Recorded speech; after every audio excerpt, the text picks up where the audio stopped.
Bom dia, galera!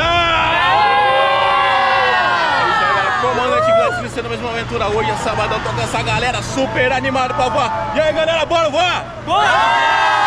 Bora voar, galera, fui!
Quem gostou faz muito barulho!